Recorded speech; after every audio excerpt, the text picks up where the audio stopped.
Fala aí, meu amigo ligado no Toque Passa, chegando nesta quinta-feira para falar de NFL e tivemos um vídeo muito legal na quarta-feira, né? Uma entrevista que eu fiz lá com meu amigo André Amorim. Caso você não tenha conferido, você pode conferir no link aqui em cima, aqui embaixo também na descrição. Mas estamos aqui de volta porque amanhã é feriado. Eu vou trabalhar normalmente, não tem essa não, vou trabalhar numa boa, mas eu sei que muita gente vai descansar, vai poder curtir aí a Sexta-feira Santa, final de semana de Páscoa, vai curtir numa boa, então a gente adianta e faz o vídeo nesta quinta-feira aqui. Quero contar com a sua colaboração, já deixa aquela curtida no vídeo, já deixa aquele comentário aqui embaixo, diz aí o que você está achando dessa free agency, dessa off-season inteira, o que está esperando do draft. Deixa o seu comentário no geral, tem alguma pergunta, tem alguma dúvida, mande a sua pergunta aqui que eu gosto muito de responder, faz tempo que eu não respondo perguntas.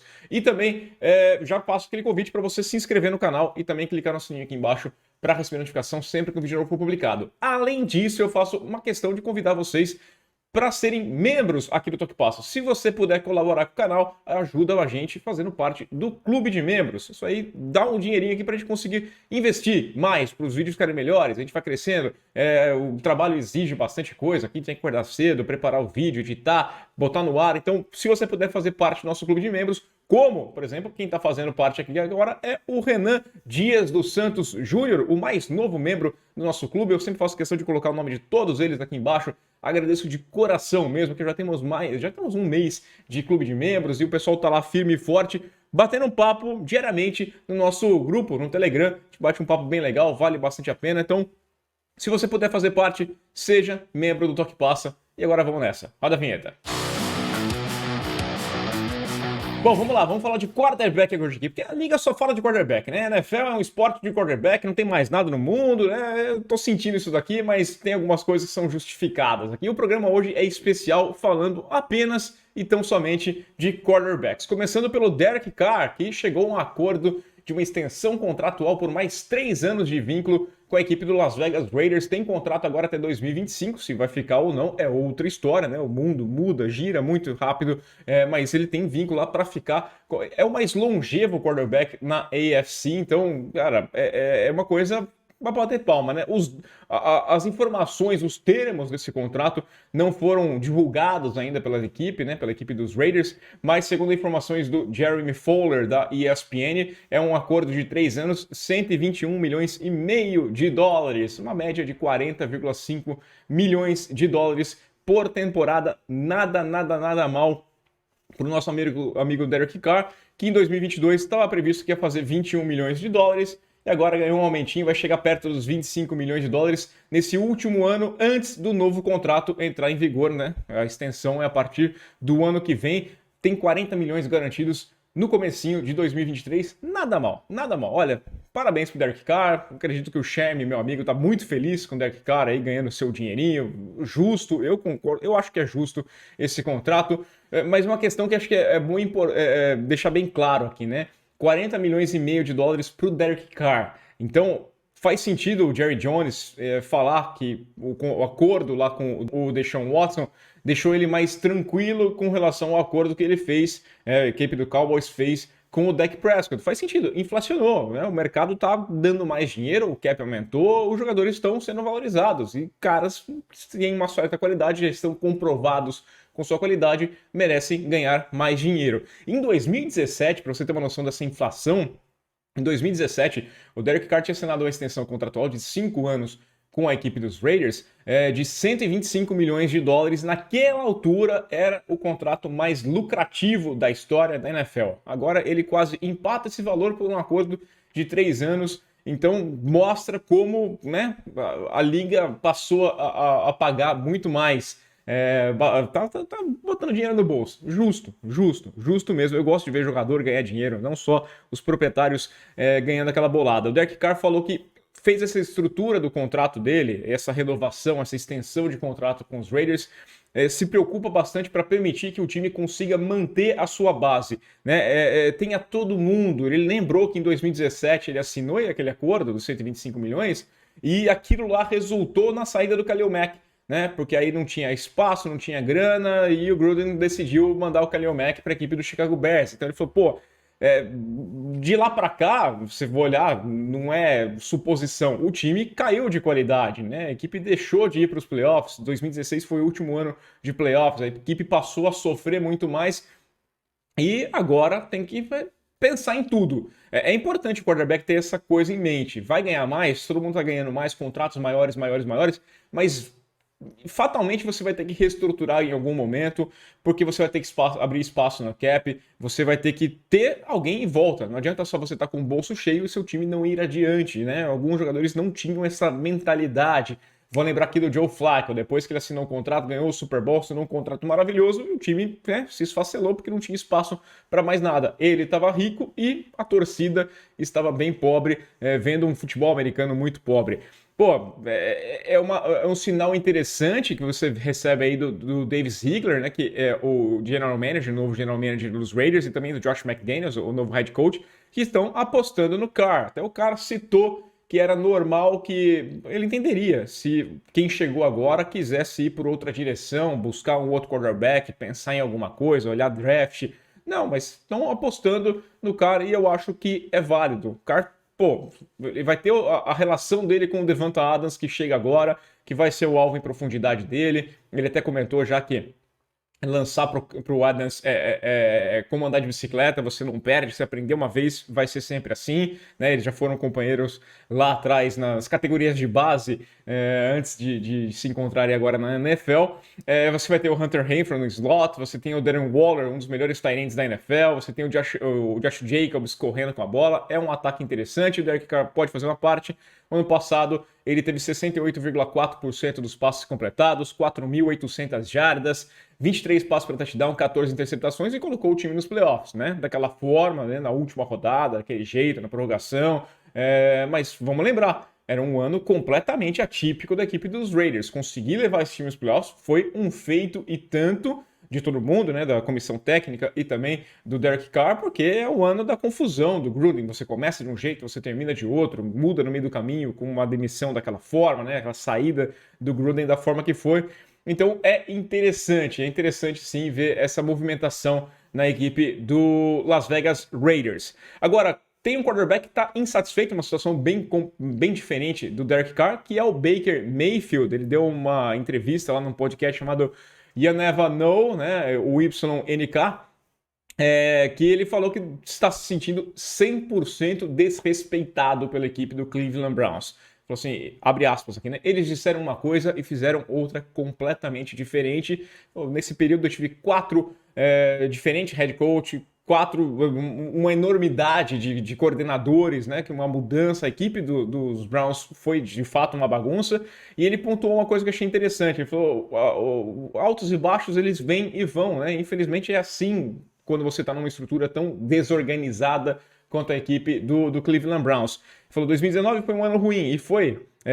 2018 foi o primeiro ano dele lá, né? Ele não era titular, mas ele assume, ele falou, pô, foi um bom ano de calor, um ano muito legal, que ele se divertiu muito, 27 passes para touchdown, 14 interceptações, aprendendo com as dores do crescimento, 13 jogos como titular, mas fez uma boa temporada.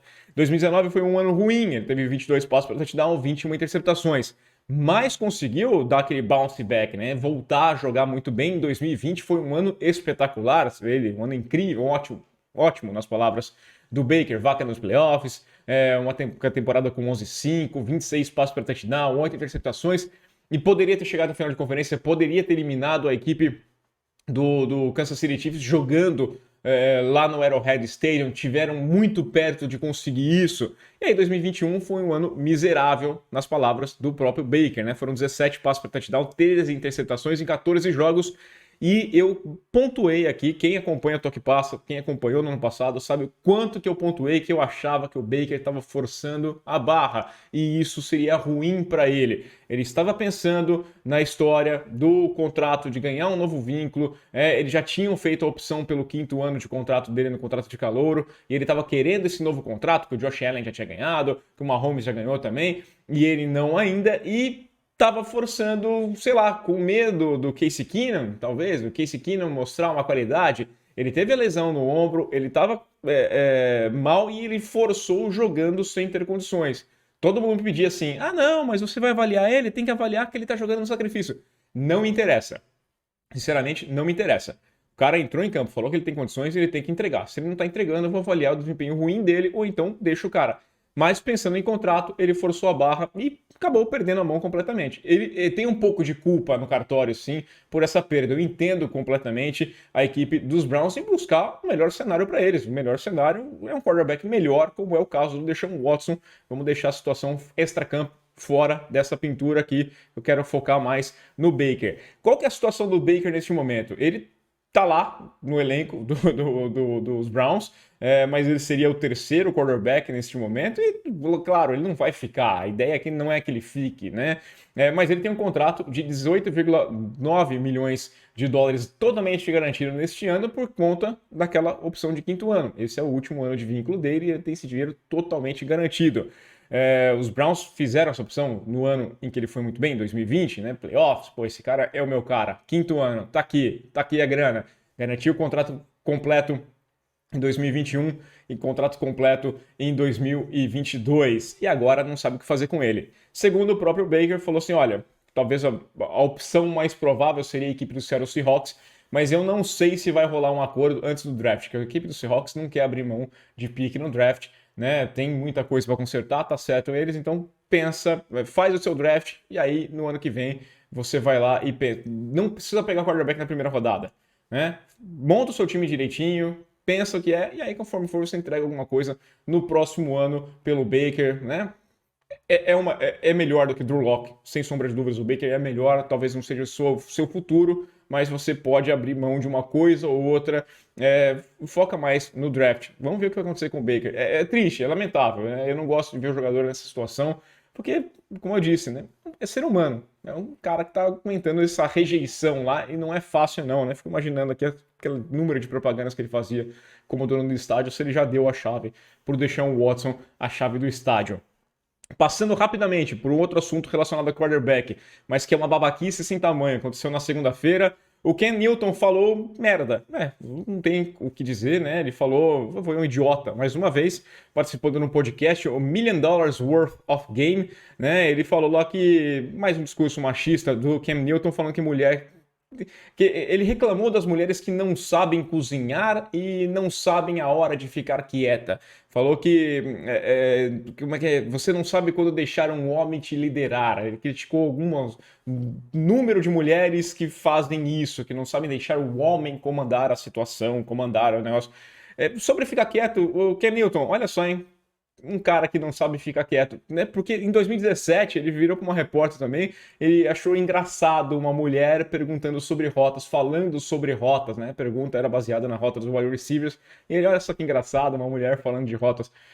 É um cara idiota, olha, sem tamanho, ele tá sem time. Depois da volta dele que ele teve lá nos Panthers no ano passado, eu acho que não vai ter time, não vai jogar, não tem como. Foi patético, ele teve 8 jogos, 5 como titular, perdeu 5 como titular.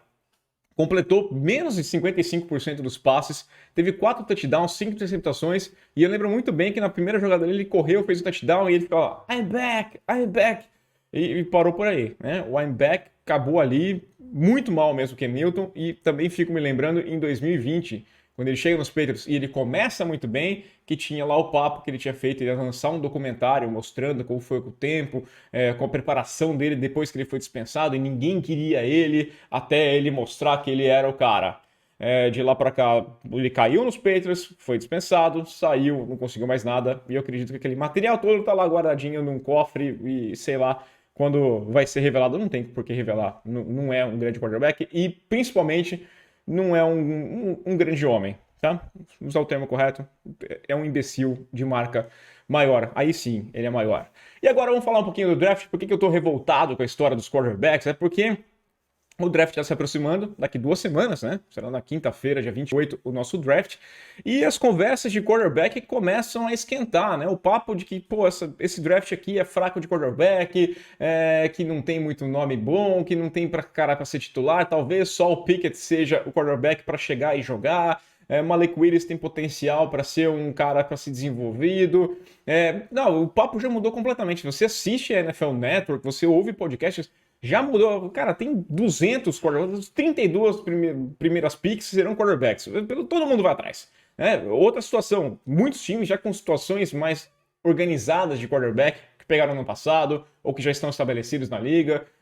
Mas não, de repente, os mock drafts começaram a pintar 4, 5 quarterbacks saindo na primeira rodada, e para mim não faz o menor sentido. O meu mock draft tinha lá o Kenny Pickett saindo na 6 para a equipe do Carolina Panthers. Sem sombra de dúvidas, os Panthers precisam de um quarterback.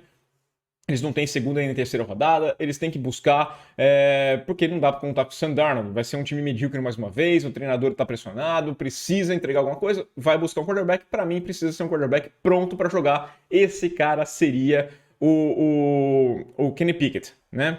Pronto.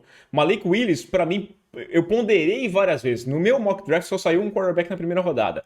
O Malik Willis, fiquei para colocar ele em um time em vários momentos. Falando que pode ser uma opção, pode ser interessante, mas para mim é um nome que precisa ser desenvolvido atrás de um quarterback. Num time mais estruturado, um quarterback jogando, que não seja um astro, que não seja uma grande coisa, que não seja um cara espetacular, sei lá, o Saints, né? Tem o James Winston lá, você deixa o Malik, vai aprender um pouquinho. Ou então, numa terra arrasada, você coloca o Malik Willis para jogar e deixa ele aprender com as dores do crescimento, tomando a pancada, vendo o que deu errado, mais ou menos o que aconteceu com o Justin Fields, né? Bota o cara em campo, deixa o cenário melhor, sua expectativa não é de playoff, então deixa esse cara aprender na prática, né? Tem os dois cenários possíveis. Uma aconteceu com o Mahomes, na equipe dos Chiefs, passa o ano inteiro no banco de reservas, no ano seguinte é titular e arrebenta, ou então passa um ano apanhando, tendo as dores do crescimento e depois vai adiante. No caso, por exemplo, Josh Allen, aprendeu errando, né? Mas você tem um draft esse ano que, pô, é espetacular. Você tem ali uma capacidade de pressão em quarterbacks, um defensive ends, proteção, linha ofensiva, jogadores como o Aiden Hutchinson, o Trevon Walker, o Kayvon Thibodeau, o Ike Okuono, recebedores incríveis, o Garrett Wilson, Chris Olave, o Drake London, secundária, o Kyle Hamilton, o safety espetacular, que estão falando aqui que deveria sair no top 5. Você tem quarterbacks como o Sauce Gardner, como o Derek Stingley. Você tem grandes nomes de jogadores que não são quarterbacks, mas o papo gira e vai em quarterback, porque a liga se movimenta em quarterback. Sem sombra de dúvidas, é o jogador mais importante do jogo, né? Onde os pontos passam por ele, basicamente, né? O ataque tem que funcionar quase sempre passando pelo quarterback, exceto num caso raro de Wildcat. Mas você tem ali o quarterback pegando na bola em todas as jogadas e ele determinando como esse jogo vai ser passado adiante. O exemplo disso, desde 2000, em 22 drafts, a gente teve 16 drafts com a primeira pick sendo de um quarterback. Desde 2000 foram 65 quarterbacks draftados na primeira rodada, de longe a posição que mais draftou jogadores no primeiro round. 47 deles sendo entre as 15 primeiras escolhas e sendo 39 deles no top 10. No ano passado a gente teve o 1, 2, 3, né? A primeira, segunda e terceira escolha sendo quarterbacks, algo que não acontecia desde 99. Então, é natural que você imagine isso. É bonito, né? Você dá uma cara nova para a franquia. Quando você leva um quarterback, o seu torcedor vê que as coisas vão ser diferentes. Meu time agora tem um novo quarterback e as coisas tendem a ser diferentes. Mas eu acho que você tem que analisar um pouquinho melhor a situação. Desde 2015, 2015 foi o último ano que você teve só 2 quarterbacks saindo na primeira rodada. De lá para cá, mais do que 2. Quem foram esses 2? Escolhas número 1 e 2. James Winston para a equipe dos Buccaneers, Marcus Mariota para a equipe do Tennessee Titans. Olha só, tá aprovado, né? Pegar um quarterback na primeira rodada não é garantia de que as coisas vão bem, não é garantia que as coisas vão dar certo. Como eu disse, você tem o Kenny Pickett, que parece estar mais pronto. Eu gostei bastante da comparação que o Mel Kiper fez, né? Ele falou lá na ESPN que ele entende que o Pickett é, assim, um Derek Carr no melhor dos cenários, que é ok, né? Não é um astro, é um jogador ok. E você tem um piso de Andy Dalton. Né? Então, assim, é um quarterback que pode ser titular do seu time, pode conseguir algumas coisas como ele conseguiu nos Bengals. Esse seria o cenário do Pickett. Malik Willis é um cara que pode se desenvolver de uma forma ou de outra.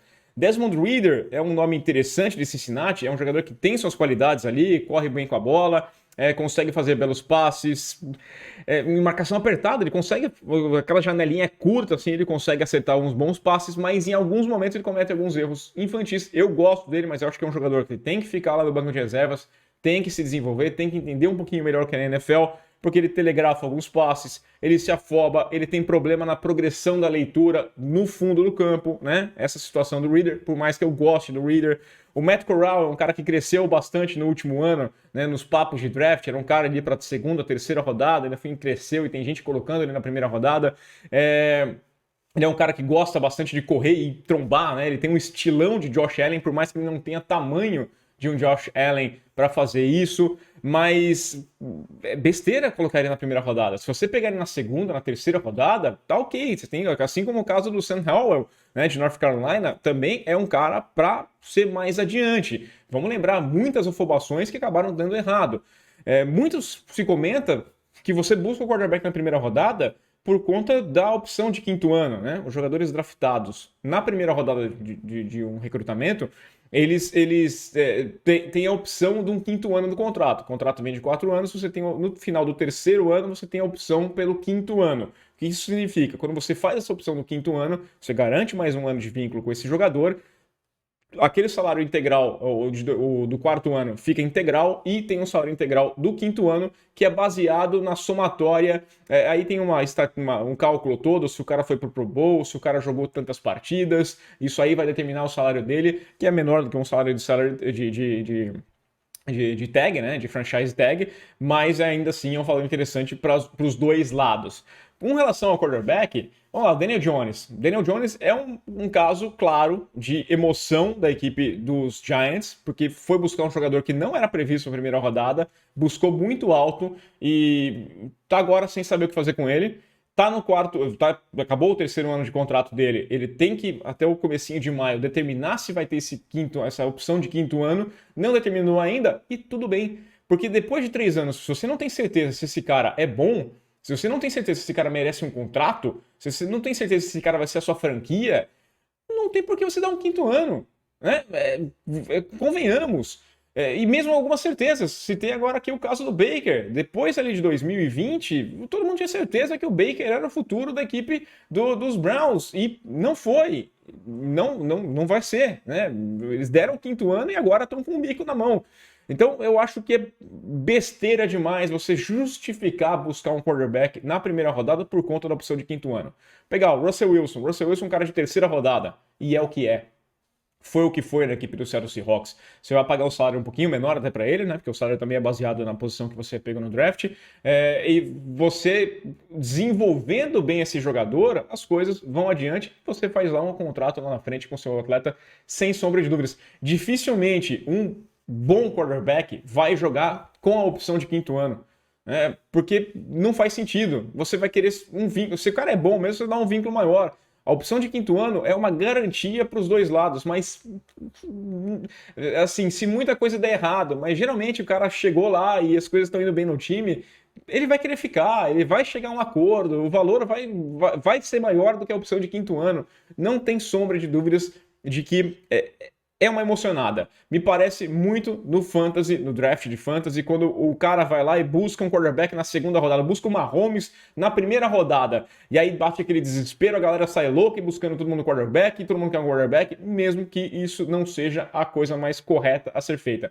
Não acho que os Lions tenham que buscar quarterback na primeira rodada. Não acho que os Saints tenham que buscar quarterback na primeira rodada. Não acho que os Seahawks tenham que buscar quarterback na primeira rodada. Vejo a situação necessária para os Panthers. Giants também não vejo. Acho que não tem que ser essa primeira rodada. Pior das hipóteses, as coisas não vão dar certo, você busca ano que vem.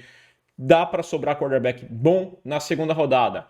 Pittsburgh Steelers também pode buscar, talvez encontre na segunda rodada. Se quiser fazer uma coisa ou outra, vendo qual que está o mercado, acho que é interessante, busca na primeira, ok, vai fazer sentido. Mas alguns nomes eu acho que estão forçando a barra. E também, é claro, em nome da audiência, do entretenimento. É muito mais legal você falar de um quarterback do que você falar de um jogador de linha ofensiva, do que você falar de um cara gordão que vai ficar protegendo alguém, que você dificilmente vai falar o nome dele ao longo da temporada, desde que ele não se machuca ou faça uma besteira tremenda de deixar o cara passar e buscar o seu quarterback. Então, esse é o meu ponto. Quero saber a sua opinião.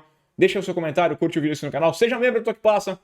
Aquele abraço. Curta o final de semana, feriadão. Aquele abraço. A gente se vê segunda-feira.